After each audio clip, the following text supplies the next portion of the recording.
Now turn to our program for the future. Economy right now, it's extremely supporting of the president and his policy. FBI scientists have found chemical traces consistent with a bomb or a missile on a piece of wreckage. Police using clubs and tear gas against demonstrators. So-and-so and a white fascist. Like they said, you're getting some of your own medicine. Va ora in onda Te la ridò io, l'America, con Matteo De Sio.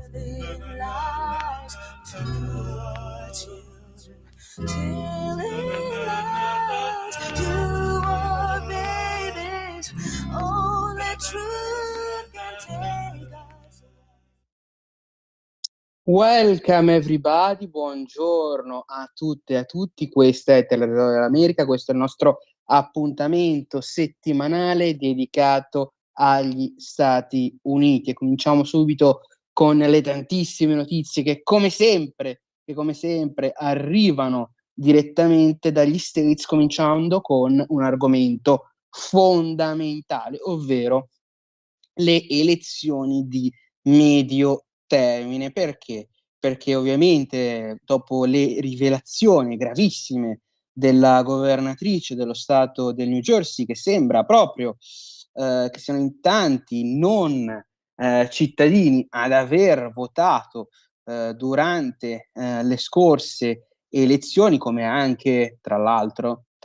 avvisato da Donald Trump più volte anche nel 2020, se ricordate, anche per questo si è parlato per tanto tempo negli Stati Uniti di finalmente, per loro ovviamente, mettere anche in atto una scheda elettorale. Ecco, sembra che anche le agenzie governative finalmente si siano mosse e stiano anche prendendo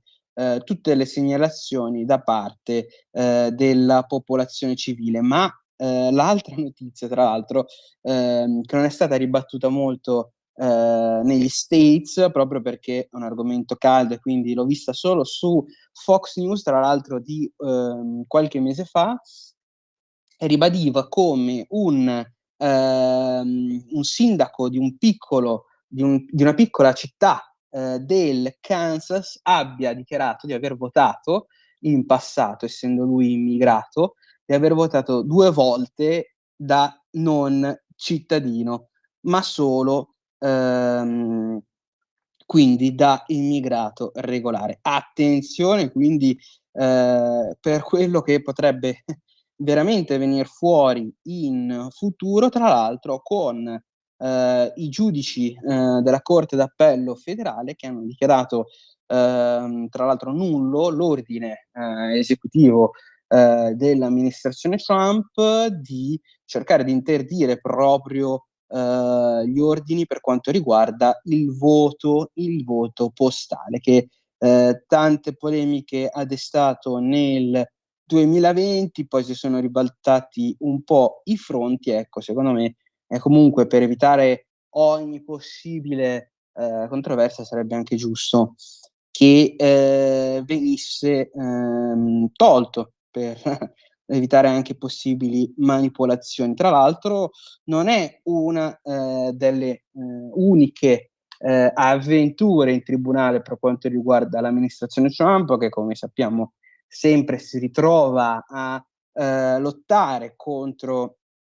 i giudici delle corti federali proprio per mandare avanti i propri programmi politici. Ecco, un giudice federale blocca attenzione, l'ordine dell'amministrazione Trump di per quanto riguarda proprio i visti e per quanto riguarda i permessi di soggiorno legati proprio al lavoro. Quindi attenzione, anche questo potrebbe mettere in difficoltà le politiche a lungo termine proprio dell'amministrazione Trump e anche per quanto riguarda ovviamente le prossime mosse. Perché? Perché anche la decisione del presidente Trump, ricorderete, ne aveva parlato pure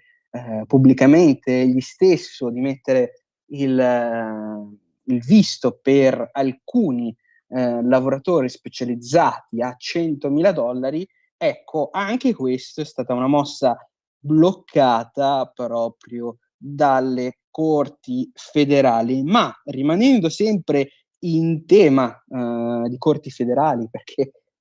sono veramente importanti e hanno dato un'altra notizia molto molto importante per quanto riguarda gli Stati Uniti, la decisione delle corti federali di mettere in regola, o perlomeno di spiegare il perché le decisioni dell'era Joe Biden per quanto riguarda la prescrizione delle medicine, per quanto riguarda l'aborto, non fossero quindi state eseguite con la metodologia giusta, tra l'altro nonostante le richieste più volte di questo giudice e di altre organizzazioni. Vedremo tra l'altro come tra l'altro si evolverà questa situazione, perché bisogna vedere tra l'altro se dato che la legge in questo caso prevedeva solo alcuni dottori e alcune farmacie che potessero prescrivere questa medicina abortiva. Vedremo se questo poi quindi si applicherà a tutti i medici, quindi tutti i medici e tutte le farmacie potranno prescrivere questa medicina, quindi sempre in un'unica direzione, in questo caso i giudici, e anche si tratta di danneggiare uno dei, tra virgolette, loro, come Joe Biden. Andando avanti tra l'altro con le notizie, Donald Trump ha partecipato all'evento che tanto è importante per i media, per la stampa americana, in questa cena con tutti i corrispondenti alla Casa Bianca, e quindi con tantissimi personaggi molto importanti dei vari imperi mediatici americani. Attenzione, tra l'altro, perché ricorderete era stata la stessa cena dell'attentato di maggio, con ancora non un colpevole ancora dichiarato. Vi è stato solo, tra virgolette, il processo, però ancora non terminato. Ma è stata una cena molto molto importante, anche perché Donald Trump ha parlato dei propri rapporti con la stampa e ha dichiarato di aver commesso, tra l'altro, un errore gravissimo, ovvero quello di non voler aspettare le decisioni e i consigli per quanto riguarda proprio le comunicazioni alla stampa del proprio dipartimento dell'amministrazione Trump, ma ha scelto di voler consegnare il proprio numero telefonico privato a tutti i giornalisti. Ecco, ha dichiarato proprio durante la conferenza, proprio durante questa cena, in un ambiente che descrivono sia le persone a favore sia quelle a sfavore delle politiche di Donald Trump, un ambiente molto molto sereno. Il presidente ha dichiarato di ricevere una chiamata ogni 4 minuti. Fra l'altro ha parlato anche di altre questioni importanti ovviamente per gli Stati Uniti. Si è stato anche ringraziato da parte di un conduttore di ABC, con cui ci sono stati degli screzi come stazione televisiva, ma il conduttore ha deciso di ringraziarlo dicendo che non era scontata la sua partecipazione e che è una tradizione molto importante per gli Stati Uniti e per i giornalisti americani ritrovarsi in questa cena con un gruppo di giornalisti che avrebbero fatto domande non semplici da rispondere e molto molto scomode. Quindi parliamo comunque tra l'altro di un Donald Trump che ha rinnovato poi la propria presenza anche per la prossima edizione, chiamiamola così. Ma parlando tra l'altro sempre di Donald Trump, ma spostandoci sul tema del militare, della difesa, ecco, si tratta di una dichiarazione del nuovo segretario della difesa del Regno Unito, che ha dichiarato che Donald Trump, con le sue mosse per quanto riguarda la NATO, ha svegliato l'Europa per quanto riguarda soprattutto la propria decisione di rimanere sempre dipendenti dagli Stati Uniti, e ha dichiarato, tra l'altro, nonostante faccia parte di un'amministrazione dei sinistri britannici, di aver fiducia negli Stati Uniti, oltre a una chiamata subito effettuata al segretario della guerra, come viene chiamato ora, Peter Hegseth, per gli Stati Uniti. Attenzione, perché tra l'altro l'accordo per quanto riguarda le importanti accordi nucleari con l'Arabia Saudita, importantissimo, perché l'Arabia Saudita è un importante attore della regione, e gli esperti ovviamente di Medio Oriente ne sapranno spiegare anche meglio di me come influisce uno stato così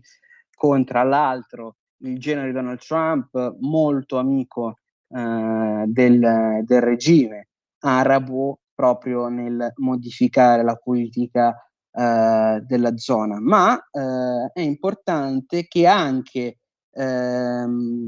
gli accordi abramitici, che anche la questione degli accordi abramitici e per quanto riguarda proprio l'organizzazione, che siano presenti proprio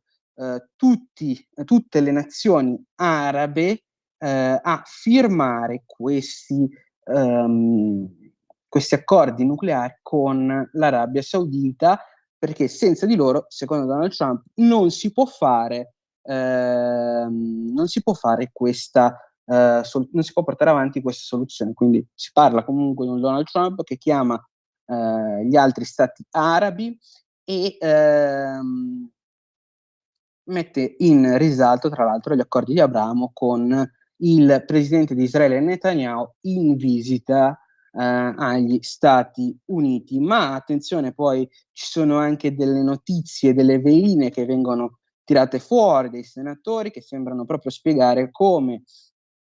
la presidenza Joe Biden, ritornando al vecchio presidente, abbia cercato di lasciare tante patate bollenti per quanto riguarda l'amministrazione, con protezioni che erano state pensate proprio per personaggi venuti dal Guatemala, dall'Ecuador, dal Nicaragua, dal Venezuela, ovviamente personalità in questo caso soprattutto violente. Ricorderete appunto le tante gang purtroppo venezuelane che hanno devastato alcuni quartieri latinos proprio statunitensi. Come ultima notizia, prima di lasciarvi, il Dipartimento della Giustizia e poi dopo l'amministrazione giudiziaria americana ha dichiarato che il processo per Maduro sarà effettuato proprio l'anno prossimo, nel 2027. Vedremo, tra l'altro, proprio se questa settimana ci saranno ulteriori dichiarazioni, anche perché si tratta di una data importantissima e fondamentale per gli Stati Uniti, e non solo, anche per gli schieramenti. Ma attenzione quindi al processo di Maduro e a come cambierà il Sud America, se saranno più vicini agli Stati Uniti oppure no. E con quest'ultima notizia il sottoscritto vi saluta e vi aspetto la prossima settimana, sempre qui su Radio Libertà. Grazie per l'attenzione, grazie per l'ascolto, una buona giornata a tutti.